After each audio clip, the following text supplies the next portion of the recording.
Welcome to this edition of On the Scene. I'm your host, Tim Kelly. On today's program, we're going to be visiting the Great Dismal Swamp National Wildlife Refuge. You've never been here before, definitely a sight to behold.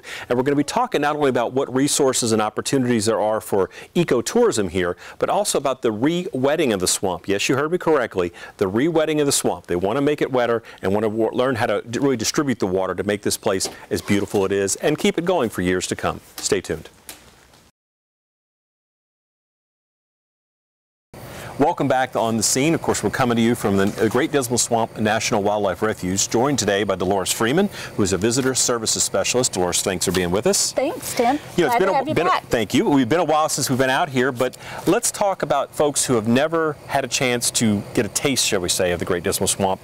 What facilities are here in the city of Suffolk? I know we're at the location right now on Desart Road, but there are several points of access within the city of Suffolk, and as far as things that you can do and experience year-round, quite frankly. But take us through a little bit about what the Great Dismal Swamp is all about. Okay, well, the Great Dismal Swamp has about 80 miles of trails for hiking and biking. We invite people to enter at either the Jericho Ditch entrance, which is at the northwest corner of the refuge, just outside of the city, just south of East Washington Street.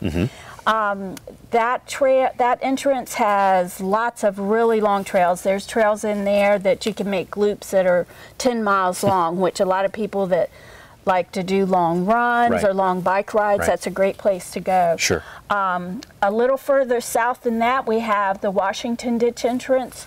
At Washington Ditch, you have a trail that's for hiking or biking that goes all the way to Lake Drummond. Oh, wow. It's 4.5 miles each way, so that's still pretty long. Yes, it is. There is also at Washington Ditch a boardwalk trail that's about a mile long, and that makes a really nice loop through the forest. So it's an elevated wooden trail. It's great for families with strollers. For kids, they're sort of confined on the boardwalk, so you don't have to worry about mud and things like that. And then if you come down to Desert Road, we have the Lake Drummond Wildlife Drive, which is vehicle access to Lake Drummond. That is now open 7 days a week, which is new this year. It's also an entrance for canoes, kayaks, boaters up to 25 horsepower that are allowed to go 7 days a week year-round. That is really a new change that we instituted this year. It used to be only a 10-week period where you could access for boating, but now you can do it year-round. And it's been very, very popular this summer with canoeists and kayakers. One thing that I want to caution about, though, is we are in the middle of our hunt program. It happens each fall. But the next 2 weekends, just Friday and Saturday, the Jericho entrance and the Lake Drummond Wildlife Drive, the railroad ditch entrance, are closed, except for hunters. But we always keep open the Washington Ditch entrance for people that want to come for hiking and biking. So there's always, pretty much always access to access. Got it. Now, as far as you noted the changes with regard to some of the timing with the access to the vehicle access and things, there's still a little bit of a fee with that, very minimal though. And it's just per vehicle or whatever like that, correct? Correct. It's $5 per vehicle. If someone has one of the America the Beautiful National Parks passes, the fee's waived. You can also get a Refuge annual pass that's $25 for a year, and then for people that like to come often, that reduces the cost even more. Also, if you have a duck stamp, the fee is waived. So, you know, lots of ways to get a discount on that for people that do like to come and boat often. Or we have several local people that just come and they'll ride to the lake almost every day just to see what's going on out there. Now, you mentioned about how long some of the trails are, and again, you have varying lengths. Some are more family friendly than maybe other ones that are a little more, shall we say, adventurous. Yes, might be a good adventurous way to put that. is a great word. Now, do you ever have situations where somebody gets out and it goes, you know, I made a mistake, I went a little too far? I mean, you talk about one that's the 4.5 mile loop, or even to the 10. The lake? Yes, ma'am. It has happened. People being people, And we try to warn people that cell phone coverage is not always really good here. But we have trail markers and we have maps at each of the trailheads. Yes. So you can check out a map and look at the distance before you get out there just walking. Okay. Now, of course, we're standing right out in front of the headquarters entrance. Now, when you come to the headquarters, there's also some displays and things inside of here as well that people can kind of take a look at, correct? Yep, there is. We have some of our creatures that are found in the forest here. One that has been well received by the visitors this year is one of the local taxidermists. His family donated a large bear that was in his private collection, and he's gorgeous. Yes, and he is. Everybody that comes in wants to get a picture with him. Of course. Now, what else, other opportunities here when people come? I know you have staff that are here, so I'm sure they can share some information about what's kind of going on. Now, when you run events, is this sort of the headquarters where everything's kind of taking place? And we'll talk about the birding festival that comes up every spring. And I know you had said off camera before we started, there are some changes coming for the spring of 2018. So we'll get to that in just a second. But again, a wealth of information here at the headquarters with regard to staff and the resources, a lot of pamphlets and maps and things like that you talked about. So if people have never been here, this might be a good starting place to kind of get get your feet settled. And that's usually a lot of times when people have not been here before, they like to check in with us. Sure. Now, excuse me, now our headquarter hours are only Monday through Friday from 8 to 4. Okay. But there's always someone here that can answer questions or make a suggestion to you. So, yep, we like to talk to folks when they come by. Very good. Now, I mentioned the birding festival, so let's talk a little bit about that. A very popular event, brings people in really from around the world, so to speak, because again, the timing of the year, and it's coming up in the spring, and again, the month for that will be? April, and next year in 2018, it will be April the 25th through the 28th. Okay. People may notice that's 4 days, so we're expanding the event 1 day. It's actually going through quite a big change. And just to make people aware of that, we're changing the name. Got it. And it's going to be known as the Great Dismal Swamp Migration Celebration. We're going to focus more just on providing activities for the birders. Okay. So for 4 days, there'll be early morning guided bird walks by some of the most expert birders in the state come and lead our walks for us. So we're going to have those at several locations, and then on Thursday afternoon and Friday afternoon, we'll have guided bus tours or guided boat tours on the lake. Got it. So in some ways it's scaled down a little bit, but what we're doing is we're trying to make it a really focused event for birders, because we do get them literally from all around the world that come here for especially our Swainson's warbler and some of the special warblers that are nesting here at that time of the year. And of course, it's really focused on the migratory birds more. Migratory birds. So now when you pull people in, I know word gets out, and certainly within the birding community, I mean, they're certainly well aware, and I guess this has got to be kind of one of those hot spot stops on the East Coast as far as for birds that are making that trip, right? It is, and we timed the event right when the birds are getting here. They might have been here a week or two, so they're still busy singing and making their nests, establishing territory. So in the past, we had it a little bit later in May, and what we found out because of climate change, that the trees were already in full leaf, and it made it harder to see, so we've upped it to that third week in April, and the birders have been really excited about how much easier it is to find the birds. The birds are still, like I said, active and singing, and it just leads to the excitement of the event. Do you have to be an experienced person who understands what you're looking at and what you're experiencing to really take full advantage of what the birding festival is all about? Absolutely not. That's what I thought. No, because birders are very generous with their knowledge, and so if you have not been birding and you get put with one of those walks, there'll be people there to help you. Most of the time when you're with a group of birders, you just stop on the trail, you're moving very slowly, and until everybody gets to see that bird, usually the group doesn't walk on. So it's a great way to learn about birding. Great. So again, a lot of resources, opportunities there. Now, I know we're out here, you know, it's late October, knocking on the door in November when we're doing the taping here today. And as always, it seems very quiet out here, but it seems like there's always a lot of activity that people may not be aware of. What would you say to someone who maybe hasn't been to the Great Dismal Swamp in some time, or maybe never been here before? It's fall, so what are they going to experience and see at this time of year when they come out? Well, as you may know, the people in eastern part of Virginia usually drive up to the mountains about this time of the year just to see the color changes. Correct. There is nothing more colorful than the Great Dismal Swamp in the middle of the fall leaf change. And fortunately for us, our peak color will not be until about the second week in November. So as you take your trips westward or northward, you can still come back and come down here. So we have a lot of color peepers that come through in November, right after our hunts are over, because it'll be beautiful. Especially you go to the lake and it's just like a watercolor all the way around, because almost every tree is going to turn a different color of red or yellow or gold or purple. Just it's like a paintbrush. So that's really great. A little further in the winter, like say after Thanksgiving, we'll probably be getting in some of the snow geese and tundra swan on the lake.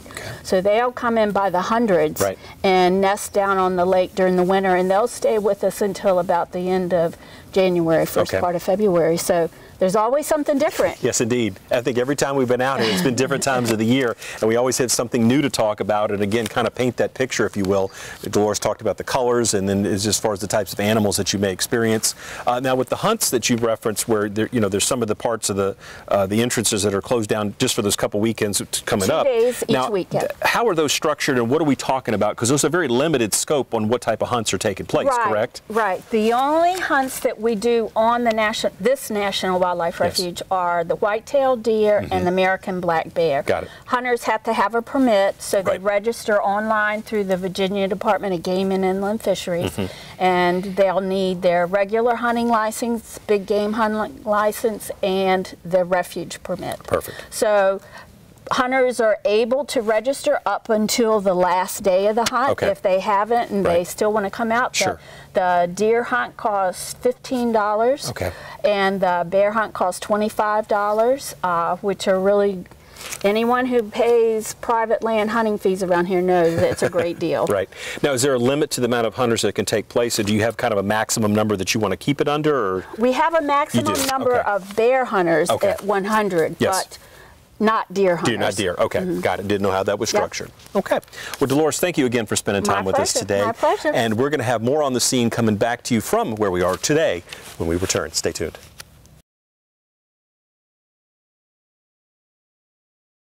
Welcome back to On the Scene, joined now by Fred Worster, who is a hydrologist out here at the Great Dismal Swamp National Wildlife Refuge. And it's a very interesting topic we're going to talk about today, because when you think of swamps, you think of them being wet. But what's going on right now is you are actually wetting the swamp out here. So talk to us about sort of the method behind the madness and kind of what's going on project-wise and what y'all are trying to achieve out here. Yeah, so we are re-wetting the swamp. And a big part of why we're doing that is previous landowners worked to drain the swamp. So the swamp itself has about 150 miles of ditches in it, and those were installed by logging companies prior to the refuge being established in the 1970s. So those ditches effectively drained large portions of the swamp and altered the hydrology of the entire system. And that drainage has exacerbated the severity of fires out here, and it's also by changing the hydrologic conditions, it's changed the habitat, the forest habitat that we have. So our projects are designed to essentially restore the hydrology back to what it was prior to the drainage, and we do that by plugging the ditches with what we call water control structures. And those slow the drainage, they keep the water in the swamp longer, and that gets the hydrology of the system back to what it was before. The construction, we think that's beneficial for the habitat. I think it'll help us when we get into the fire situations. Definitely. And it has multiple benefits for the ecosystem. Now, when did the project actually start? Well, some of these ditch blocking projects started shortly after the refuge was established, in the 70s. This first water control structures that the refuge put in were in the 1980s, but actually the logging companies, after they constructed the ditch network in the 50s and 60s, had put in water control structures to slow drainage. But the Refuge started in the 80s, and it's been kind of a steady progress since then. But since our last fires in 2008 and 2011, we've worked harder to put in more structures because those really highlighted the need for better water management capability out here. Is there an end date? Is a point where you go, okay, we've got it where we want it, we're done, or is it sort of going to be an ongoing thing beyond any future construction or future plans as far as to continue with this program? No, I think there's conceivably an end date. You know, at this point, I would say we've got pretty good water control capability on about 30 to 40% of the Refuge. Okay. You know, it's a large area. It's 100 between us and the North Carolina State Park, it's 120,000 acres. Right. We've got 150 miles of ditches out there. So there's a lot of area impacted. But yeah, the last 7 years we've made some really good progress. And I would say that there could be an end date. Yeah. And the only issue going forward, once we get all the structures in place and we have the capability to manage the water, at that point it becomes more of a maintenance issue of just kind of keeping those structures functioning and working. Now, what are some of the results that you may have seen already as far as through the project? You mentioned about 30 to 40% there. As far as what impacts have we seen to date? Well, what we're seeing, and the one area where we've had the most impact since I've been here is southeast of the lake in an area that we call the Blocks. It's just north of the North Carolina border. Right. And with the structures that we've added in that area, the big changes we're seeing is the water table doesn't drop as low as it used to prior to installing those structures. Right. Because we basically slowed that drainage and we've limited how low it can drop. When we get the big events like Hurricane Matthew, the water level still gets very high, the system floods, but it's those dry season conditions that we're having a good impact on. We think that's going to be really beneficial when we get into another dry summer. We have to do some firefighting, and we think that'll also help, you know, preserve the peat that's out there.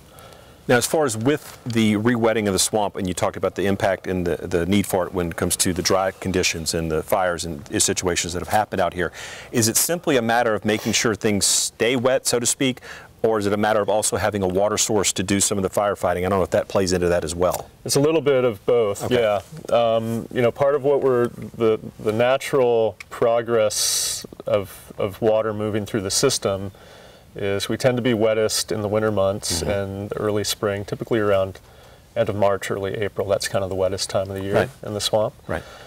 And then, you know, once the trees leaf out, they start transpiring water and water levels start to drop. Got it. So what we're trying to do is hang on to that water that we receive in the winter months and just not let it drain out of the swamp as quickly as it has in the past. So we're trying to hang on to it. But by having these structures in place, they're very beneficial if we do get into a fire situation. Right. Because when we do get a fire here in the swamp, it's often a peat fire, and it's burning in the ground itself. Right. And really the only way to control those fires or suppress them is to flood them, to try and add as much water to the system as possible. So these structures that we put in place, they keep more water in the ditches that we can pump into other areas of the swamp. Got it. And then they also allow us to, they act as pump stations, and they allow us to remove water from either the canal or Lake Drummond and move it. We use the ditch system like a long series of hoses, essentially, to transport the water to the burning area. And these structures prevent that water from just draining back out of the system once we pump it. Is there a central management system for this program, or is it a matter of literally going to every site and kind of monitoring that? How do you check on what's going on and what you need where as far as with the water that we're talking about? Well, we have a monitoring network in place, water level recorders that are connected to satellite transmitters, and so we can observe water level conditions in parts of the Refuge remotely from the office. We've got a lot of collaborations with the U.S. Geological Survey out of Richmond, and they've worked with us on establishing these monitoring networks as well. So we have a monitoring system in place to keep track of conditions. Right. But the actual manipulation of the water control structures, the actual on-the-ground management, yes, is by hand. Got it. It's myself and other staff here at the Refuge. We're driving around and literally manipulating, we call them boards, but, boards in these structures to either hold water or release water, depending on what the objective is. How accessible are they? Do you have to kind of some unique locations to reach sometimes, or are they readily? Yes. I mean, how does that work for when y'all actually get out there and do what you have to do? Yeah, well, some are more accessible than others. Okay. Our access in the swamp is on the old logging roads that the timber companies built. So we still utilize those roads to drive in the swamp and go to these sites.